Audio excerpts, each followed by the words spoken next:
What is going on, guys? Today we're going to be taking a look at the Capcom Legacy arcade game Yoga Flame Edition, now available for $4.99. We're going to be breaking down all the different features on this cabinet, but if I miss anything, please ask below in the comments. I'll be ready to answer any question that you may have. So my goal in this video is to cover as much as I can about this product so you have a good experience, nice visuals.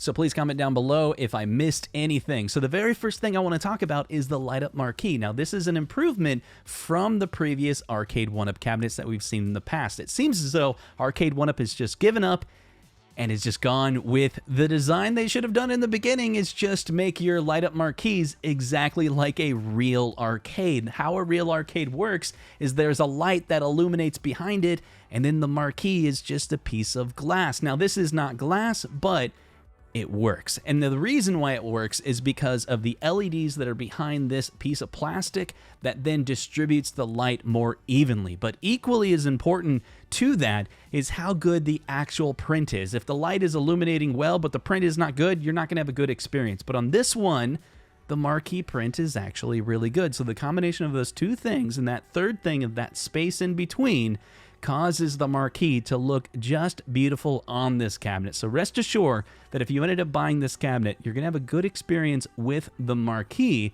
It's not going to have that marquee gate like we had in the past where the blacks didn't look very good. On this one, you can look very close. It does look good.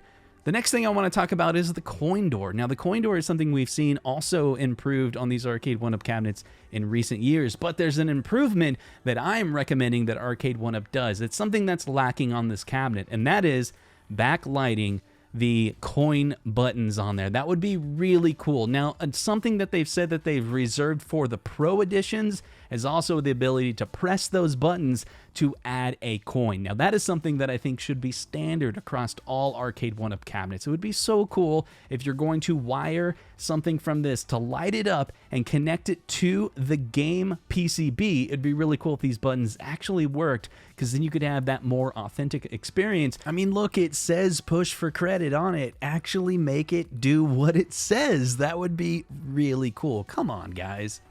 So next I had to check out the control panel, because there's a lot of people that reach out to me and says the control panels actually look like they have better sticks. So I wanted to see it myself, and I can say the sticks definitely look different from previous designs, but maybe that's just because of part shortages. Then I noticed this, it comes with an orthogonal gate that you can swap out. So that's pretty cool, but keep in mind this cabinet is not filled with Street Fighter games. It has other Capcom games on it as well. So you have to decide what is best for your preference, but it's really cool that they gave you the option. And if you want to swap that out, all you got to do is unscrew it. You could, for example, try it out on just the first player, but not the second player. That way you can figure out what is the best preference. Also notice there is now no longer any glue on any of these wires. That's something that a lot of people complained about, because if they wanted to upgrade or swap out the parts in the control panel, the glue made it more difficult. But the buttons themselves actually feel the same. The sticks, looks like there's a little bit tighter sticks than previously. There's a little bit more springiness to it, but it doesn't bounce back like a hapstick or anything commercial like that. All the rest of the buttons are pretty much what you would expect. It's the same buttons that Arcade1up has used. If you don't like them, then you'll just have to swap them out. Now, this next thing is definitely a personal preference, because I've seen some people, they don't peel the control panel, the deck protector. They just leave the ghosty image on it, and then in the forums, people have to attack them. But that's whatever your preference is. If you want to keep them on, you can. But I love the beauty of the artwork really shining through on that control deck. That's my preference. That's my recommendation to really make it all nice. Arcade1up has recently slipped when it comes to quality. The speaker, the monitor, the PCB, all lower quality. But what about the Yoga Flame? What quality is that one? First, let's take a look at the speakers. Now, when you look at this, you can't really tell if the speaker is good quality or high quality, but I can tell you, actually, it's the same parts, but something about the way the audio signal is being sent from the PCB has been completely fixed on these newer versions. I didn't see any issues with the audio being too quiet, and that is something that we've seen recently, but with this cabinet, it seems like they fixed all of those issues. The speakers are placed well. It looks like they could put bigger speakers in, but keep in mind that marquee is right there, so there's actually limited space. Now let's take a look at the PCB. You'll see that there's USB, perfect so you can hack it later. Then you have an Ethernet cable port, so if you want lower ping times on your online gameplay, USB-C so you can hack it later, and then you have the power. But really, we want to see what the quality of the PCB is on the inside. That chipset, is it a good chipset? Or they keep on putting low quality chipsets on it? Well, this is the interesting thing that I found.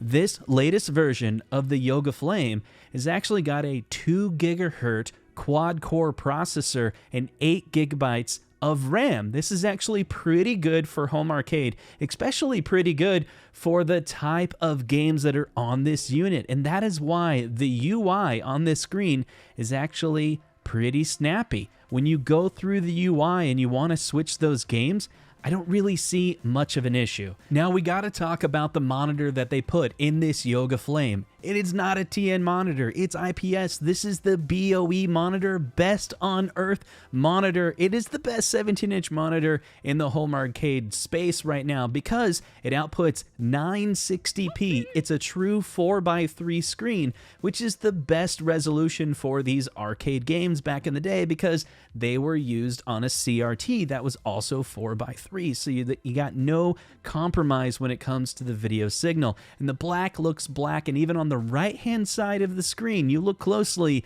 it doesn't wash out. So they put the good, high-quality monitor on it. Now, when it comes to the artwork, I do appreciate it. I do like it, but I have to admit, it's not authentic. It's not the artwork that we saw from the arcades from our childhood, but, you know, it is what it is. Arcade1up is going to come out with whatever art they want, but I like how they kept it canon in the Capcom universe. They're using this comic book artist, and that part's pretty cool. Now it's time to talk about the unpacking process and the assembling process. Everything is packaged separately, so you just have to unpackage everything and unwrap things. Make sure you have everything before you get assembled. The most difficult part is getting that second piece on the top. Everything else is pretty easy, but you just have to crawl around on the ground and just try to get everything lined up. And then once you do, you can get that all fully fastened and assembled. Many of the Arcade1up cabinets are like this. Now here is a new piece. They actually extend the control deck. It's just that a little bit wider, and this is what gives this Capcom unit a more of a midway look, which a lot of people are upset about, but really it's Arcade1up's design. It's their shape. It just highly resembles a midway cabinet, and for that, a lot of people complain. I totally get it. Now, the UI is not my favorite. You can slide left and right to select all the games, but I kind of wish it showed all the games at once. It is what it is. So on the right-hand side, as you navigate through the games, you'll see that the leaderboard does change, and if you press the Player 2 button, that'll take you into a special screen. More on that later. Reading directly from Arcade1up's website, let's start with the marquee game, Street Fighter II Turbo Hyper Fighting, an unreal, amped-up iteration of the title that absolutely revolutionized the fighting game genre. From Ryu to Ken to Chun-Li and all of your other favorite combatants, perfect your combos and pile up those victories. Also included are Street Fighter II Champion Edition and Super Street Fighter II Turbo, all at your fingertips, all just like how you remember them. Now, you'll be able to play these games online with your friends that also have the cabinet, but they don't have to have this particular cabinet. Those same games work against crossplay on other cabinets that are online, like the Big Blue Street Fighter cabinet from Arcade1up. So be able to play those games. There's even spectate mode so you can watch other people fight. Don't forget, it doesn't come with just the Street Fighter games. Packed in are 14 total titles, including Puzzle Fighter 2. So if you want to get your fix on being able to play some puzzle games, this cabinet will be able to do it, and it's online. Now, Pro Gear was not a game that I ever played before, but it's pretty sweet. It was made in 2001. It's a CPS System 2 board system. It's a horizontal scrolling bullet hell arcade video game, and I'm gotta tell you, like, being able to play the Street Fighter games, but also having a variety of shoot 'em up games on this cabinet is one of the things that really is driving me to the cabinet and why I actually love playing it. I'll probably end up getting rid of the Big Blue in lieu of this cabinet because it has the shoot 'em ups on there as well. What you're seeing now is Gigawing, which is another shoot 'em up from another angle. Oh, and we gotta talk about this game. All I know about this is Elvis is in it. That's right. Like, literally, Elvis is one of the bosses right in the beginning of the game. I couldn't believe it, so I jumped into the game and I had to get to it because I had an opportunity to try to beat the king. And here it is with this game, Battle Circuit. You can do that. You can beat up Elvis. But don't forget about Captain Commando, not to be confused with Bionic Commando. This is a Capcom game that's another beat 'em up, but keep in mind, again, I keep on saying this, but it's true, these are online, so be able to play online beat 'em ups, and that is really cool. Now this one, you're kind of like this armored guy, and you're a warrior, and you're trying to beat up a whole bunch of other, like, robot things. That's right, it's Armored Warriors, another game that I never played before, but I'm hoping those in the community also have this cabinet so I can go online and play with them, because that would be really fun to do a playthrough of these beat 'em ups. As you get further, you can just keep on putting in those free play credits. Whoa, but don't forget about the 1989 side-scrolling action platformer Strider. That's right, it's included in this cabinet. This is one that was originally in the Final Fight cabinet from 2019. Speaking of Final Fight, there's another game. From 2018-2019, Arcade1up came out with a Final Fight, but the quality of it wasn't as good as this one. It's a BOE 4x3 monitor. Oh my god, Final Fight is back. But what about The King of Dragons? Came out in 1991. This is not a game that I had ever seen before, but when I saw it, I was like, hey, you're on a boat and there's parallax effects in the back. Are we gonna get seasick from this game? No, you're just gonna have fun playing this game online with your friends. Why not join the community? You can play some King of Dragons with me and with those in the community. Why not beat up a whole bunch of skeletons? Michael B himself is in a video game from the past. That's right, it's Slam Masters, Saturday Night Slam Masters on your Arcade1up. It's basically Final Fight plus wrestling. I mean, who doesn't want to play a Capcom beat 'em up game that's basically a wrestling game? It's a beat 'em up, but you stay within a ring, and heck, you could even be pushed outside of the ring. It's not really a genre that I ever got into, but did I tell you? This also comes with sports games? That's right, the Capcom Smash Sports Club game. It's a 3-in-1, so in a way, there's actually 16 games on this cabinet. This is a 3-in-1 game on its own. Probably good for the kids. You can play baseball, tennis, and soccer all online, all with scan lines.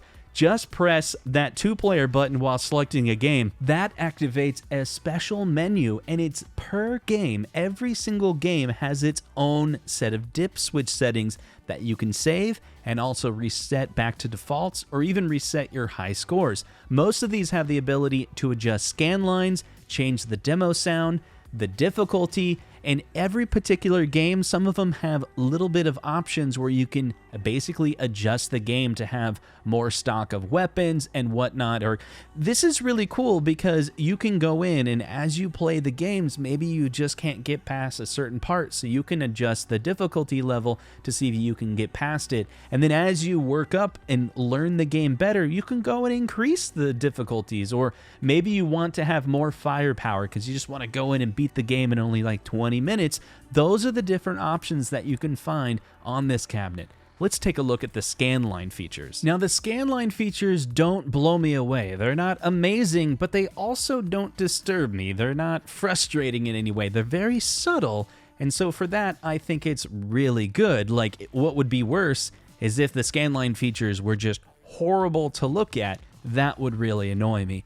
But being subtle, if you're going to err on one side, I think subtle is the way you err on. Well, I want to give a thank you to Arcade1up for sending me this cabinet for the purpose of the review. I hope you enjoyed watching the review. I didn't mention anything about the online features. That is something that's going to take time to review. I do have the Big Blue, and already I noticed that the UI is a lot snappier on this newer version, so I think that extra boost in the CPU is really making a big difference. But I'd love to see you online as well. Don't forget, I do a lot of live streams on this channel, so hit subscribe if you're into long-form content, or we can play some online games together, maybe live on YouTube. I'll be working with other content creators in this space. Maybe we can make some content that is enjoyable for you to watch. If there's any other questions that you have about this unit, do not hesitate to comment down below, and I'll try to answer them as best I can. And for now, we'll see you in the next video. Take care.